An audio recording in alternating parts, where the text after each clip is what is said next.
السلام علیکم دوستو، حیات الصحابہ کی اس نورانی سیریز کے پچھلے ویڈیو میں ہم نے جانا کہ کس طرح نبی پاک صلی اللہ علیہ وسلم نے صلح حدیبیہ کے موقع پر قریش کو دعوت دی، اور آج کے اس ویڈیو میں ہم جانیں گے کہ کیسے نبی پاک صلی اللہ علیہ وسلم اپنے صحابہ کو دعوت کی ترغیب دیا کرتے تھے اور دعوت کے لیے ابھارا کرتے تھے۔ دوستو، ہر بار کی طرح میں اب بھی آپ سے کہوں گا کہ اس حیات الصحابہ کی سیریز کے ہر واقعات کو بڑے ہی غور و فکر کے ساتھ سنیں، کیونکہ دوستو نبی پاک صلی اللہ علیہ وسلم اور ان کے صحابہ کی سیرت میں اگر ہم غور و فکر کریں گے تو انشاءاللہ یہ ہمارے لیے راہ ہدایت کا ذریعہ بنیں گی۔ اسی لیے گزارش ہے کہ اس ویڈیو کو اور ان واقعات کو بڑے ہی غور و فکر کے ساتھ دیکھیں اور سنیں۔ آئیے اب ہم یہ ویڈیو شروع کرتے ہیں، اور ویڈیو میں آگے بڑھنے سے پہلے ایک دفعہ ہمارے پیارے نبی پاک صلی اللہ علیہ وسلم پر درود پاک ضرور پڑھ لے۔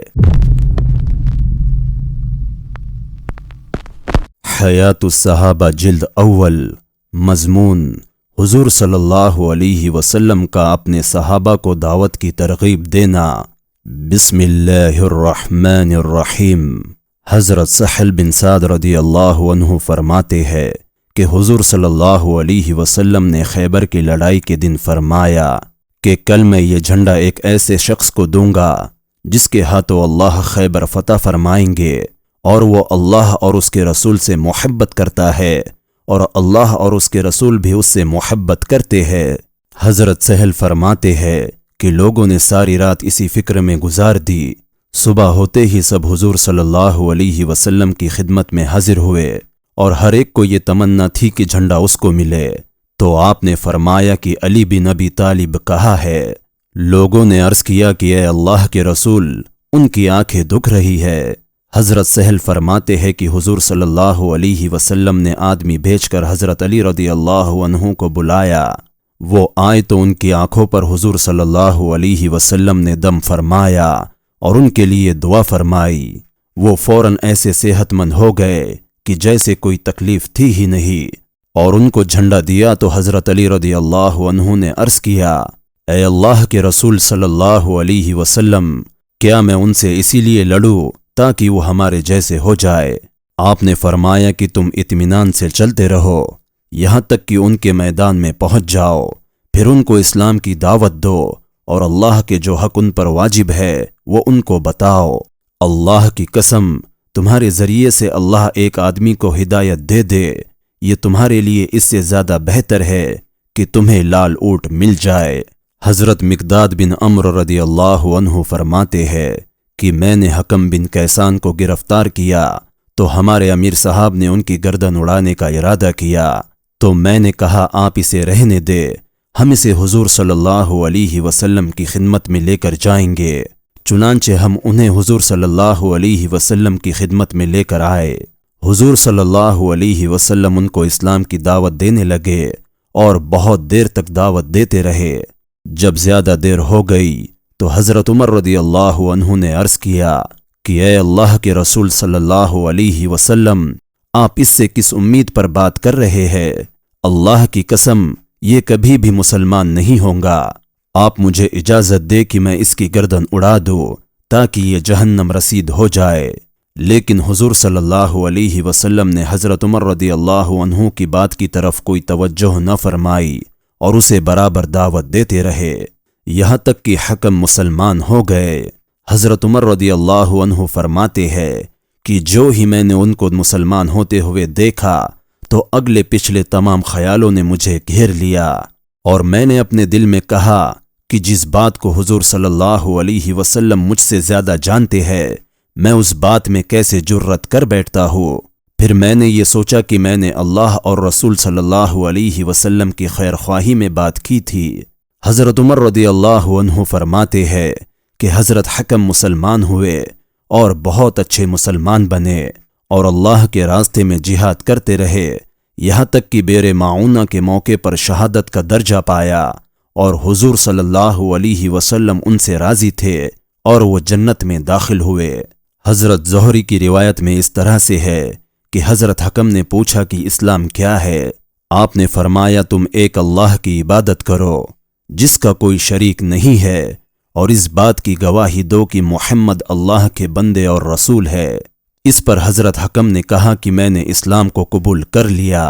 اس پر حضور صلی اللہ علیہ وسلم نے اپنے صحابہ کی طرف رخ کر کے فرمایا کہ اگر میں اس کے بارے میں ابھی تمہاری بات مان کر قتل کر دیتا تو یہ دوزخ میں چلا جاتا۔ حضرت ابن عباس رضی اللہ عنہ فرماتے ہیں کہ حضور اقدس صلی اللہ علیہ وسلم نے حضرت حمزہ رضی اللہ عنہ کے قاتل وحشی بن حرب کے پاس اسلام کی دعوت دینے کے لیے آدمی بھیجا۔ حضرت وحشی نے جواب میں یہ پیغام بھیجا کہ آپ مجھے کیسے اسلام کی دعوت دے رہے ہیں، حالانکہ آپ خود یہ کہتے ہیں کہ قاتل اور مشرک اور زانی دوزخ میں جائیں گے اور قیامت کے دن ان پر عذاب دو گنا ہوگا اور ہمیشہ ذلیل ہو کر جہنم میں پڑے رہیں گے، اور میں نے یہ سب کام کیے ہیں، تو کیا میرے لیے آپ کے خیال میں ان برے کاموں کی سزا سے بچنے کی کوئی گنجائش ہے؟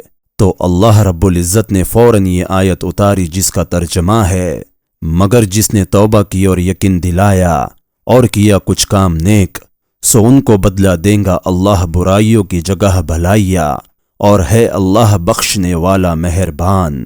اس آیت کو سن کر حضرت وحشی نے کہا، توبہ اور ایمان اور بھلے کام کی شرط بہت کڑی ہے، شاید میں اسے پورا نہ کر سکوں۔ تو اس پر اللہ رب العزت نے سورہ النساء کی یہ آیت اتاری جس کا ترجمہ ہے، بے شک اللہ نہیں بخشتا اس کو جو اس کا شریک کرے، اور بخشتا ہے اس سے نیچے کے گناہ جس کے چاہے۔ اس پر حضرت وحشی نے کہا کہ مغفرت تو اللہ کے چاہنے پر ٹک گئی، پتہ نہیں کہ اللہ مجھے بخشیں گے یا نہیں، کیا اس کے علاوہ کچھ اور گنجائش ہے؟ تو اللہ رب العزت نے سورہ زمر کی یہ آیت اتاری، یا عبادی الذین اسرفوا علی انفسہم لا تقنطوا من رحمت اللہ ان اللہ یغفر الذنوب جمیعا انہ هو الغفور الرحیم۔ اے میرے بندو، جنہوں نے زیادتی کی ہے اپنی جان پر، آس مت توڑو اللہ کی مہربانی سے، بے شک اللہ بخشتا ہے سب گناہ، وہ جو ہے وہی ہے گناہ معاف کرنے والا مہربان۔ اس پر حضرت وحشی نے فرمایا کہ ہاں یہ ٹھیک ہے، اور مسلمان ہو گئے۔ اس پر لوگوں نے عرض کیا کہ اے اللہ کے رسول صلی اللہ علیہ وسلم، ہم نے بھی وہی گناہ کیے ہیں جو حضرت وحشی نے کیے تھے، تو یہ آیت ہمارے لیے بھی ہے؟ تو آپ نے فرمایا ہاں، یہ تمام مسلمانوں کے لیے ہے۔ حضرت ابن عباس رضی اللہ عنہ فرماتے ہیں کہ کچھ مشرک لوگوں نے خوب قتل کیا تھا اور خوب زنا کیا تھا۔ وہ لوگ حضور اقدس صلی اللہ علیہ وسلم کی خدمت میں حاضر ہو کر کہنے لگے، آپ جو بات کہتے ہیں اور جس کی آپ دعوت دیتے ہیں وہ بہت اچھی ہے، آپ ہمیں بتائے کہ ہم نے جو گناہ کیے ہیں کیا ان کا کوئی کفارہ ہو سکتا ہے؟ اس پر یہ آیت گزری جو پچھلی حدیث میں گزر چکی ہے۔ پچھلی حدیث سے یہ معلوم ہوا کہ یہ آیت حضرت وحشی کے بارے میں اتری تھی۔ اس حدیث سے یہ معلوم ہو رہا ہے کہ یہ آیت کچھ مشرک لوگوں کے بارے میں اتری ہے۔